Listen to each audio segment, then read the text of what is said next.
right, my friends, hello. So I want to start off with a few questions. And I know a lot of other presenters have already asked you questions. And they've been kind of hard questions.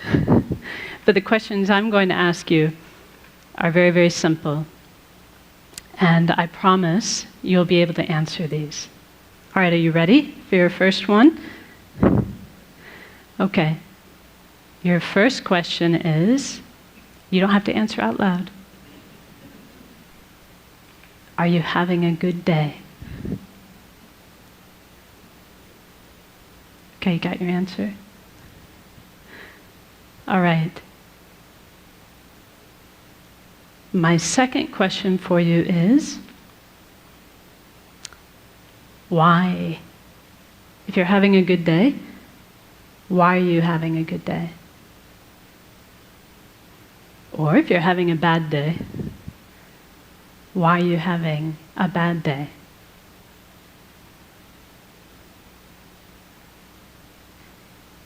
So I have one more question for you. This should be the easiest one of all. My last question is, tomorrow, would you rather have a good day? Or would you rather have a bad day? Do you have your answer for that one? What about the day after tomorrow? What about Sunday? Let's see, yeah, that's right. Tomorrow's Saturday, Sunday. How about Monday? Would you like to have a good day or a bad day on Monday? Tuesday? Wednesday? Thursday? Friday? This time next week? A good day or a bad day?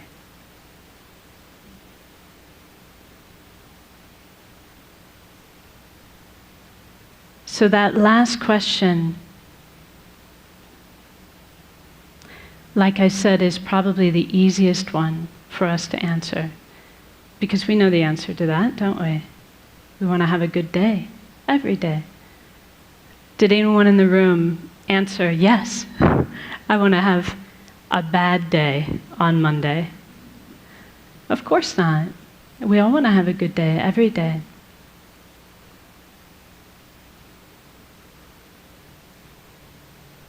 So this is really speaking to the type of happiness that we all wish for in our heart of hearts. We have a good day when we are happy. And we want to be happy every day. There's never a day when we don't want to be happy. But whether or not we have good days or bad days really depends upon how we answered the second question. Do you remember the second question? What was the second question? Why? Why am I having a good day? Why am I having a bad day? So one thing that my teacher says, his name is Kelsang Nyema, and he says that much of the time our mind is like a balloon in the wind, blown here and there by external circumstances. Do you know that feeling?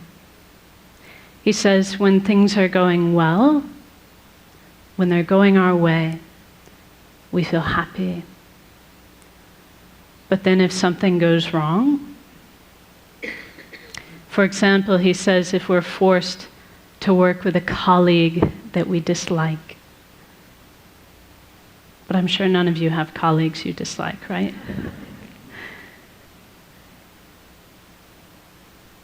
He says if we're forced to work with someone we dislike, or if something doesn't go our way, then our happy feeling disappears.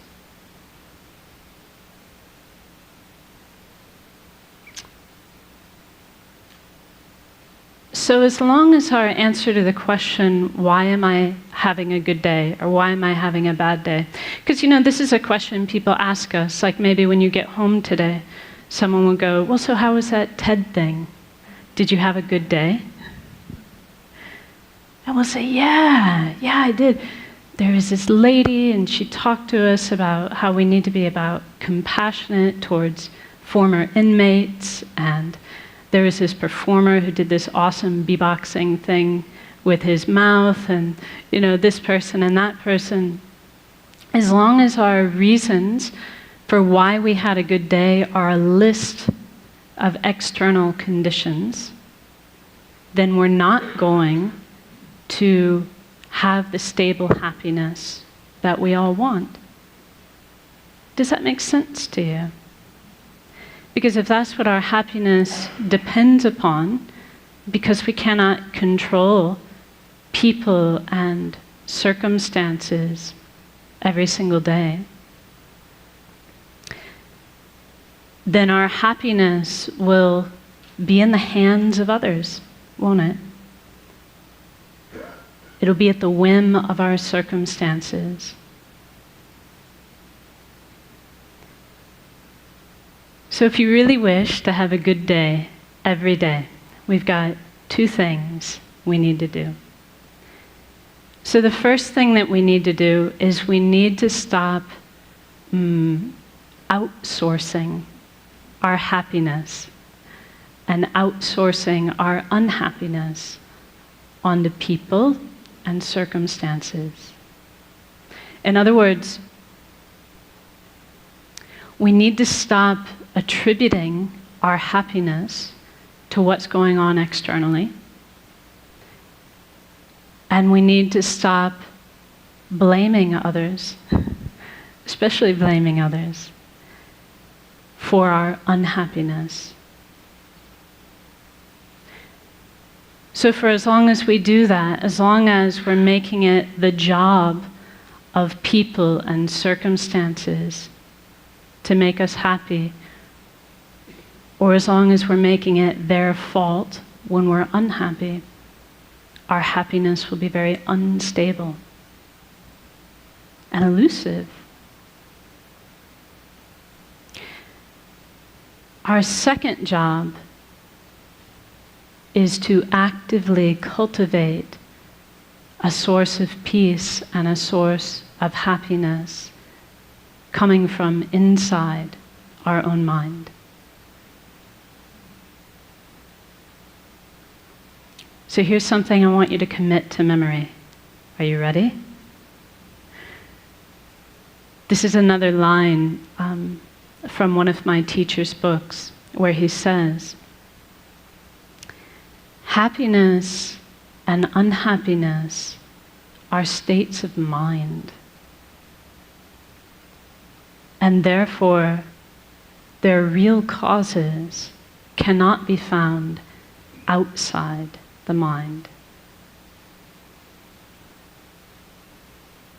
So if we have a peaceful state of mind, we will be happy regardless of people and circumstances.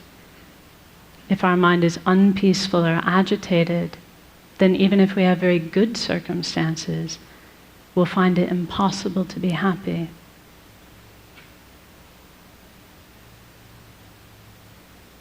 So in other words, it's not what is happening that is making us happy or unhappy. It is how we are responding to those things that determines whether we are happy or unhappy. It is what our state of mind is like that determines our happiness or our unhappiness. So how are we going to do this? So we can all understand this. Like intellectually, it's not rocket science, is it? It's not hard to understand. And maybe to a certain extent, as I tell you these things, you're like, yeah, I knew that already. I knew that already. But how do we actually do it? How do we actually cultivate this stable peace of mind that we can rely upon regardless of the external circumstances? So this is really where meditation comes into play. And I would say I would need a whole other TED Talk, hint, hint, in order to really do the subject of meditation justice. But for our purposes today, we can say that meditation is a mental action. It's the mental action of concentrating on a peaceful, positive state of mind.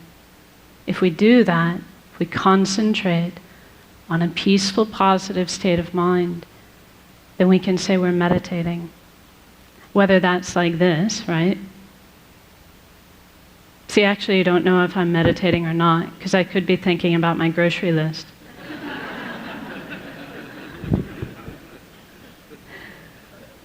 It's only meditation if I'm actually focusing on a positive, peaceful state of mind. But the trick is, I can do it like this.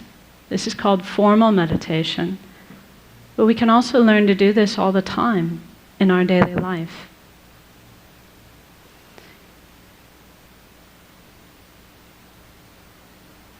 So see, here's a perfect opportunity. We concentrate on a mind of patience. We're not disturbed, not unhappy. So why don't we try it now? Are you up for it? Just a short meditation. According to the clock, I've got 3 minutes left. This is going to be a very brief one. But let's actually try it. Let's try to tap into our own potential for a peaceful, positive state of mind. So now I'll ask you just to sit comfortably and place your feet flat on the floor and your hands within your lap.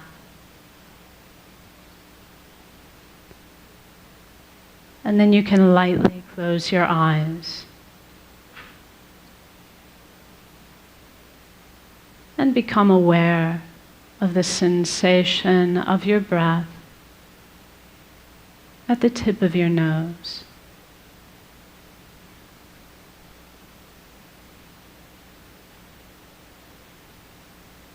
And as you breathe out, you can imagine you are breathing out any agitation, any mental busyness, any frustration or unhappiness in your life. Breathing it all out like dark smoke.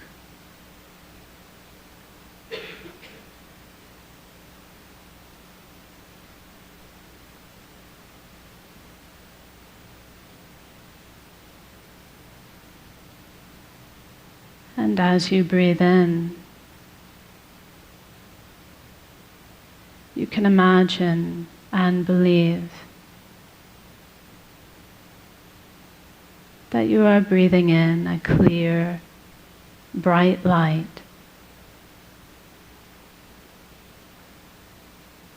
which is the very nature of inner peace.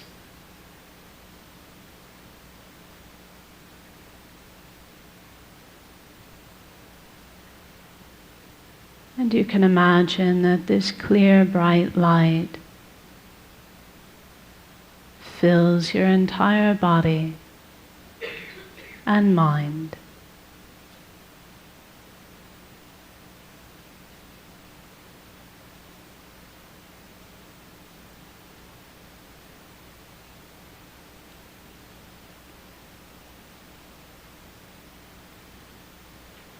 And for a few seconds, simply enjoy this inner peace coming from within.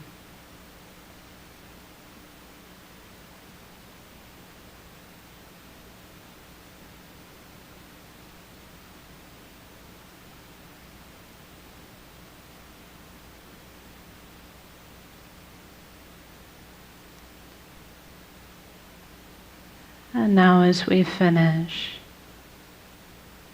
just be determined to bring this inner peace with you into the rest of your day to benefit yourself and others. So now we rise from meditation. Thank you very much.